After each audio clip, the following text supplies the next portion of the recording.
윤석열 대통령부터 김영한 충북 도지사까지 국민 속끓기 경쟁이라도 하는 것입니까?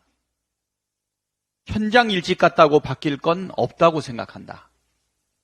당장 대통령이 서울로 간다 해도 상황을 크게 바꿀 수는 없는 입장이다. 국민의 생명과 안전을 책임져야 할 위치에 있는 분들이 이런 무책임한 발언이나 하고 있으니 재난 대응이 제대로 되겠습니까? 책임을 지지 않을 거면 왜 그 자리에 앉아 있습니까? 이러고 있으니 국민들이 무정부 상태라고 자주하는 것입니다. 참사 피해가 심각하고 온 국민이 애가 타고 있는데 국민의 마음을 달래기는커녕 이렇게 무책임한 언행으로 불을 질러도 되는 것입니까? 김영한 도지사와 대통령실 관계자는 부적절한 발언에 대해 즉시 국민께 고개 숙여 사과하십시오. 김건희 로드 이권 카르텔 의혹이 점입 가경입니다. 서울 양평 고속도로 사업총괄 책임자인 양평군청 도시건설국장이 과거 김건희 여사 일가에 대한 특혜 의혹이 제기된 양평 공흥지구 개발과 관련해 허위 공문서 작성 혐의로 재판에 넘겨진 당사자인 것으로 밝혀졌습니다. 이 국장은 전진선 양평군수가 취임하고 6일 만에 이루어진 원포인트 인사로 작년 7월 7일 양평군청 도시과장에서 도시건설국장으로 승진했습니다. 그리고 나서 일사천리로 서울 양평고속도로 종점이 바뀌었습니다. 우연히 겹치면 우연이 아니라고 했습니다. 김건희 일가의 특혜를 제공한 혐의로 재판에 넘겨졌는데 승진을 한 것도 정상적이지 않은데 승진하자마자 또다시 김건희 일가 특혜 의혹이 일어난 것이 우연입니까?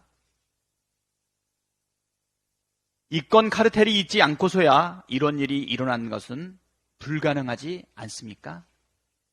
검찰은 윤석열 대통령이 지시한 대로 김건희 로드 이권 카르텔 척결에 나서십시오. 검찰이 윤석열 정권의 구원투수로 또 나섰습니다.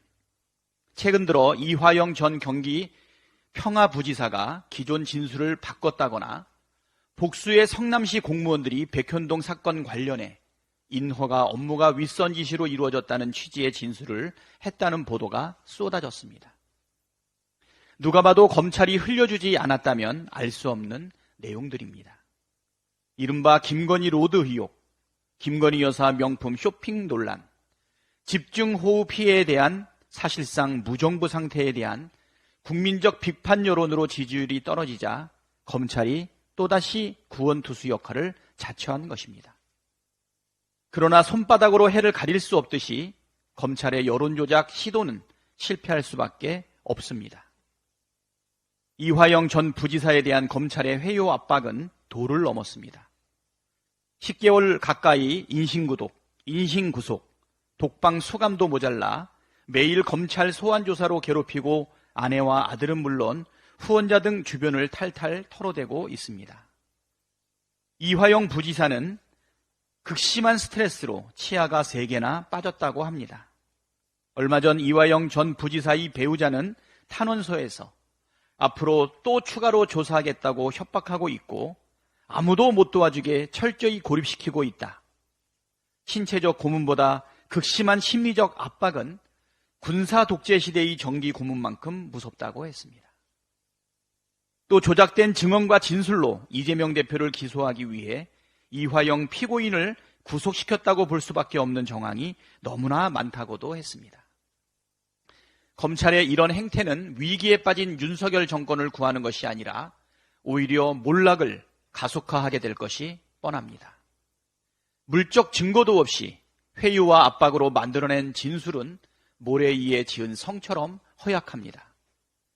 최근 재판에서 검찰이 내세운 핵심 증인 유동규의 진술 신빙성이 처참하게 무너지고 있는 것만 봐도 알 수 있습니다.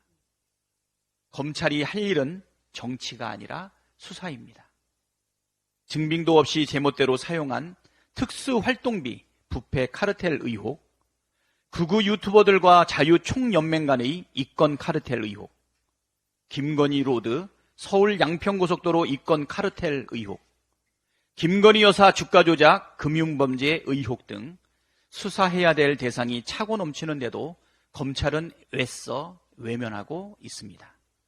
모든 행동에는 책임이 따릅니다. 윤석열 검찰은 해야 할 수사를 하지 않는 직무유기, 하지 말아야 할 정치를 한 직권남용에 대한 책임을 반드시 져야 할 것입니다.